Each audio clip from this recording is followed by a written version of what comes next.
We're gonna stick with that. Why not? Okay. Hi guys. Hi. Thanks for coming. This one's a smaller crowd, so I don't feel as nervous. Thank God, because it is my turn. But we got me, we got Aiden. I'm talking about cucumber today, and then he's gonna talk about aviation around the islands. But just as a quick reminder, this is on Friday. It's the Reassembled Marine Debris art exhibit with Meg, with a lot of really awesome people that me and Nick are helped out to get a lot of the marine debris, and Olin. There's been a lot of crew that have helped out with this project, so definitely hope y'all can make it. I'm gonna try to be there as well, and it'll be a really good time. But we're just gonna launch straight in to this with wild cucumber, because, and the reason why I picked this is because, I mean, obviously on trail, if you've been on trail, this has been going off like it does every single year, right after the winter, early spring. And we love to talk about it in floating classrooms, but I feel like there's a lot of things I've heard from other people that I wasn't exactly sure if it was true. And a lot of things regarding science, the Chumash, and then just like uses that we have throughout the island. So it was really fun to dive into this. I will say, for those who are doing future talks, the biggest roadblock I hit with doing my own is scientific papers are not accessible to people who are not in an institution. So I'm going to try to work on making that a little bit easier in the future, so that hopefully everyone can do the research they want to do. I did a lot of workarounds. Also, the store at IPCO has a book, the Chumash Ethnotology, is that what it said? Ethnobotany. That had a lot of really great resources, but it is not the most recent resource, so I try to go with recent and old at the same time. So this is Macrocarpa, which is the variety we have here on the islands. Now, the actual structure of a regular cucumber is this one over here on the left side, but it doesn't necessarily match out perfectly with what we see on the islands. Obviously, there's a root on this version, but our root is this big tumor right here. It's actually why it's called a man root as well as wild cucumber, because it can grow to be the size of a man, looking like he curled up in fetal position. It's actually how it got its name. It's also where it gets majority of its nutrients, resources. This can grow to be quite large over the span of like 25 years. Don't think that you're gonna pull this up right away. It takes a long time, but it definitely needs all those nutrients to last throughout the entire summer. Then we have these tendrils, which is actually, this guy is the reason why I wanted to do this in the first place. It's because I always stare at these as they climb all of the trees, and I think they're really interesting. Because we don't necessarily have that specifically on the ocean. You think of like sea stars with like their hydraulics and everything like that, but with plants, it's an entirely different genome, so it's really fun to look at. And then we have the flowers, which these guys have male and female flowers, so they can fertilize themselves. And then when they're growing out from the bottom, basically from this tumor, it comes out into these sprawls that unfurl with these tendrils that reach out to grab onto things and then climb.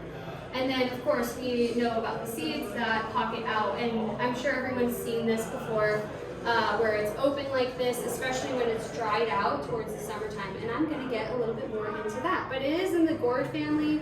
I am not going to try to say this name, but they're squashes. That's why we see these big leaves, cucumber, and then something else that I completely forgot about. But it isn't similar to a gourd, but it is in the cucumber family. Now, for its life cycle, it usually comes out late winter, early spring. It's the first thing to grow after a wildfire, and that's mainly due to this huge man root that's at the surface of the soil, or it's pretty close to the surface of the soil, but it's 99% water, so it has all of its energy stored into here. So all these seeds, it's a perfect circle. So let's just start over here actually. So the fruit drops all of its seeds at the very end of the season. The seeds go into the ground, a little bit of water comes out. It basically makes this, do you guys see how there's like a tendril here and then a root here? So it's got to make both anchors. You guys know how plants grow. And then the tumor grows to be quite large, and then those tendrils will come out, start to climb as high as they can, And the goal is to blanket everything. They want to reach as far of a distance as they can growing up from one plant 20 feet long. Really depending on where you are in the world. I can go into distribution later. I forgot to put that slide into here. But it's mainly like adjacent to the islands, to Point Conception, a little inland, and then down that like curve right there. So they then basically pollinate themselves, create this fruit in a really short amount of time. Like all of this is supposed to happen in the very beginning of spring, and that's why we see them. And then the goal is to cover as much ground as possible, because as soon as the sun comes out on the islands, they will fry, dry up, and expel all those seeds. So they grow as fast as they can right at the beginning. It's why it's one of the first things we see that grows on the island, so that they can spread as fast as they can, get all their seeds out there, and then hopefully grow again next year. So it's really fast. It honestly reminds me of like, I don't want to say salmon, more like acorns, I guess, but just trying to get their seeds out there as fast as possible. Now the tendrils, I did read an entire paper on this. These guys are super, super cool. So Charles Darwin actually talked about the tendrils within themselves, and he talks about coercion, which is basically how it bends one way and then bends back another, and how in one tendril wrap you will have at least two of them. Great, he documented that, but he can't look at like the biochemical properties of it. So as it reaches this experiment used 3 different types of links. They used rubber, copper, and then biomatter, which probably was just a branch they found.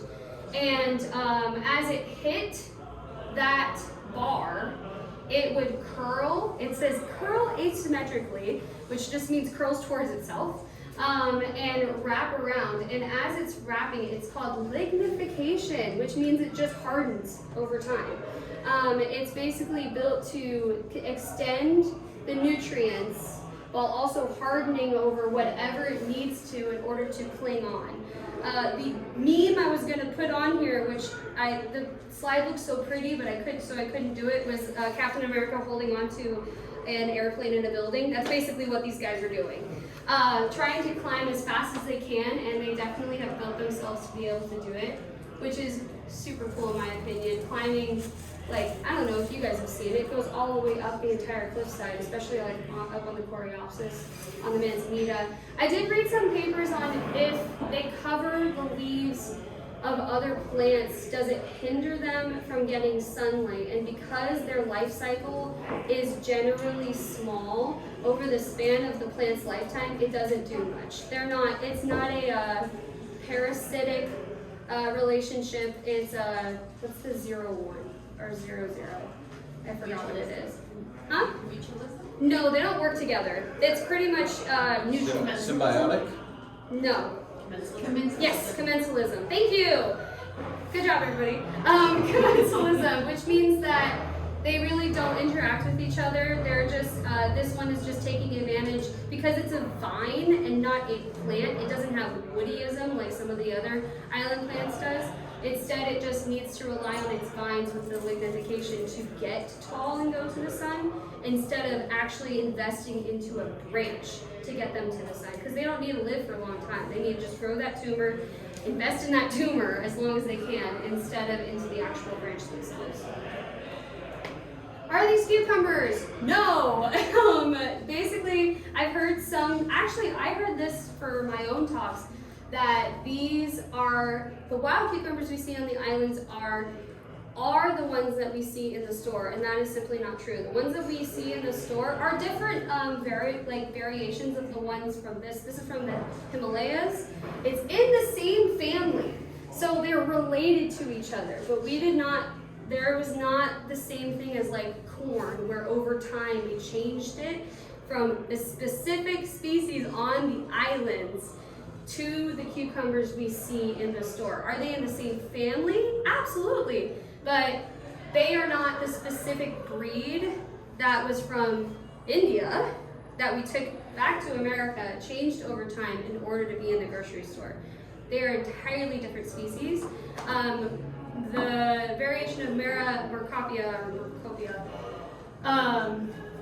is ancient, has been on the islands for, the documentation we'll get into later, they're not exactly sure how long it's been on the islands because it's really hard to carbon date seeds, but they've been on the islands for a really long time, even longer than humans have. So they are not the cucumbers that we see in the store every single day. So I'm going to stop saying that in my specific talks to the kids. What eats them? So on the mainland, there's not a lot of documentation for the islands specifically to who and what eats them. On Chaparral, there was a Chaparral wildfire study that was done on the mainland. I have it on my next slide, but it was talking about how these two, the deer mouse and the mainland scrub jay, would actually disperse the seeds themselves, and over 16% of the seed dispersal away from the main area was done by the scrub jay. Which Paige has talked about before, how scrub jays are kind of the farmers of the island, so that doesn't sound too far-fetched, but there's no evidence of that, at least not yet, or at least that I couldn't get access to. But do they actually eat the seeds? I couldn't get that. It's toxic to us. If we eat it, we basically throw up. It's like a laxative, and it's toxic, but we wouldn't necessarily die. And you can use the actual man root to be made into soap. The man root was allegedly used to stun fish in small ponds to then help with fishing them. But again, that was written in a lot of articles, but not a lot of scientific papers. So I don't think it's been confirmed yet, but I also don't think you can deny it. So I'm not sure. For the Chumash, this part was the funnest part because it was in that book. The name that they put in the book that they reference a lot is the Spanish name, so I'm not going to say that. We're just going to stick with wild cucumber. This is allegedly the name for not the island Chumash, but the one directly off of the island that they mainly traded with. I don't have the confidence to pronounce that. If anybody would like to, you're more than welcome to. But they would string it into necklaces. It would have different colors on them. I'll get into how they created those different colors. And then also as marbles, because as they harden, they were able to use it to play. Mainly towards the end of their season. If anyone's cracked one of these guys open right in the beginning, they're super soft, so it wouldn't work as well. So they waited until they were expelled onto the ground to pick them up and then use them. Medicinally though, this was really cool. They create a paste. So they would put it over hot coals, cook them until almost burnt, and then an oil would be extracted from them, put into a paste and used for many different reasons. The oil would also be mixed in with hot water, and they used that for pregnancy to help with the childbirthing process, for the blood, which I think is just for spotting, and to make sure that the child is ready for birth. In other groups, not the island Chumash, they would use this plant, this seed. I can't remember if it was specific or not, if they cooked it down or not, but it would induce, it would be like an abortion drug to help as well, but also not confirmed. And then for small children, they would also boil it into water and help as a laxative or sprinkle it onto boils and tumors. But they would keep this paste into an abalone shell that was one on top of the other. Now, in another paper I'll reference later, it is really hard to confirm or deny all of this because it's really hard to find the archaeological evidence over time because it doesn't preserve well. The seeds do because they're captured into one moment in time, but how they actually use those seeds is mainly from people interact. So in the book it'll describe how they spoke with Chumash people in missions over long periods of time and how they would describe their practices, and you would hear variations from all different Chumash groups in 3 different areas, and the Chumash ranged really largely. So we don't know exactly what the island Chumash did, as we all know, a lot of that knowledge was lost. But this book did a really good job of trying to capture it. For paint, it was documented that they used it for the paint on the walls, as well as on their bodies. So there was actually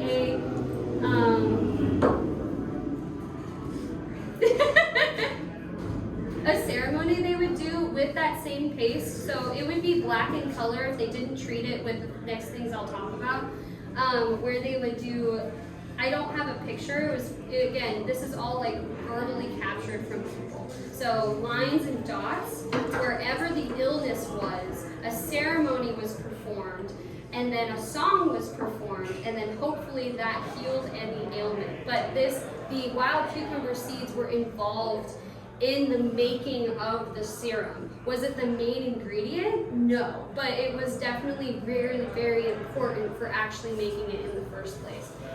Because like we said before, it would be used for boils and tumors. So some kind of topographical, something skin related. For this group, again, I don't like pronouncing names incorrectly, so I'm just going to point at it. For this group, they described how they would actually make the seeds into different colors. For black, they would pulverize it. For toasting it lightly, they would mix it with Douglas fir. I think that was to make red, because they would also put it with scum from certain springs to make red colors, and so hopefully they used the black and red for painting the walls, like in the painted cave that's up in the Santa Barbara Mountains. But again, we don't know for sure. And then, yeah, I just really wanted to note that all these things that I've talked about, while they're from the Santa Barbara History Museum, in this paper, which I'll put a link to it later, they talk about how carbon dating of all the ways that we know how they use it is not like direct fact. It is all hearsay from stories, and then they're trying to work towards archaeological sites and preserving it better so we can understand how they use the wild cucumber and also how long it's been there. So this paper, it's like $30. I want to get into it to learn a little more about it. It was published in 2013, and they basically talk about how when they do their digs, how they do their digs, and then how they can hopefully use different methods to learn more about the history of these plants, as well as medicinal uses for it. But that is wild cucumber. Hopefully you guys learned a lot more about it. Are there any questions? Yes. Maria, have you gone to the Santa Barbara Botanical Gardens? Because I bet they would, if you introduce yourself as a naturalist, they would give you access to the papers. Probably. It was JUNAC on any of those papers you wish you had access to. Do you know Melissa with Santa Barbara Botanical Gardens? No. I literally just talked to her 2 days ago. Yeah. It just was too last minute. Got it. Yeah. I will try. They have a great library. They have such a great library. So Yeah. I'm gonna try to sadly tap into it after the fact to learn a little bit more. But the resources that we already have here at IPCO are pretty cool. So I would definitely tap into that first. Yes. You mentioned it was used as an abortion drug, but also to help childbirth. Yeah. Was that like two different groups of Chumash using it for two different reasons, or was it just like used for both and they kind of contradicted each other? It was two different groups, two different reasons, and they contradicted each other. Okay. Two different doses too. Exactly. Something the low dose is True. therapeutic, Yeah. high dose is It was toxic. called Also, every dose is for chilocote. expelling in some form, Yeah. whether it's after That's what I said. childbirth or to get rid of Yeah, the child. it's So inducing- maybe it like induced. And It to induces expel some kind of boils and tumors, bleeding. like they must have Okay, had so if the some baby's sort of- already formed, Yeah. then it'll Oh, still it's also, the baby. It's Exactly. not formed. It'll Yeah. still- it was also to induce sweating. So wild cucumber, it seemed to be really important for inducing discomfort, like stomach discomfort, lower abdominal discomfort.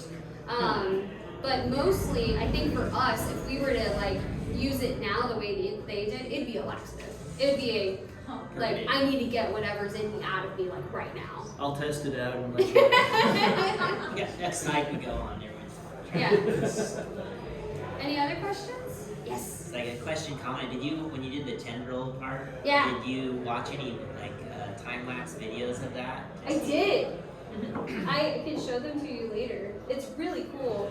The sad part is there's only time-lapse videos of regular cucumber, not wild cucumber. So I want someone to do that on the island stat.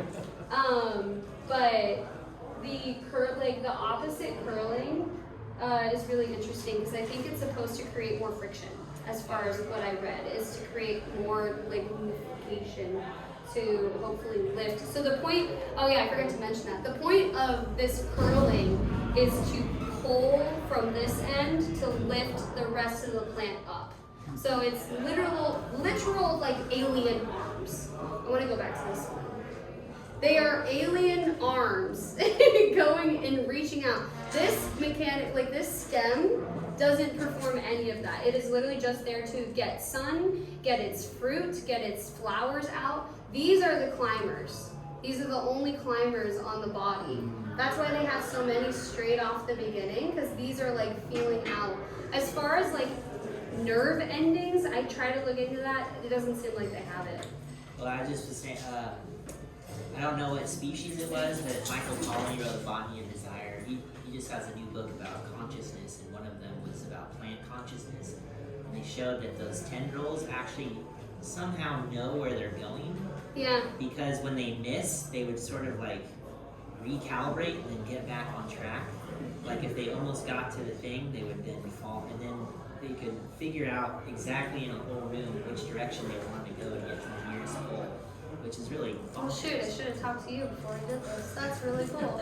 Yeah, tendrils are so weird. I love that they can't like look how they physically change their structure over time. Like that's it at the beginning, and then they become more rigid. It's really cool. Is it considered invasive? I've heard people say it's an invasive. No. No. Good question. I forgot to talk about that. They are not invasive. They are native. Never got the word endemic, but I got the word native. They are a natural part of our island's life cycle. It is just the fact that they grow so fast, so large, and all over the place, but their life cycle is so short, they're not hindering anything. Because they'll fry in the sun in the next, couple months, and then decay, and then they'll start all over again next year. That's why that man root is so important, is because that's the thing keeping it alive for like, oh my gosh, maybe 9 months out of the year, actually, or more. That's its heart, and everything else just has to rely on the heart. And this grows for long, long, long periods of time. Are they on Southern Islands? Huh? Are they on like Catalina and St. Clement? Yep. They're on there? Okay. Yep. They are on all the islands. Documented on all the islands. Currently, are they on all the islands? I do not know. But they are documented. I read it. Well, that was a very old paper. That was like Charles Darwin time. That they were documented on all the islands at one point. Any other questions? Would you build your PowerPoint on? I love your graphics. This is Canva. My new favorite thing. This is what I make all my flyers for all IPCO chats and everything out of now. And they have all these graphics, which is fun, but I try to put all my own pictures into it as much as possible. I went nuts on the trail one day when they were all growing and just took pictures everywhere. I think I put at the end my favorite picture of it climbing up the Coreopsis that's by the bathroom. This one that's like, I think 7 feet tall. And now I think it's blanky, like it's all over it. And then there's wild cucumber on, I wish I got a good picture of that, on the side of the brick building going all the way up the cliffside. But it'll be fun to pay attention to how long that'll stay there. Any more? We all good?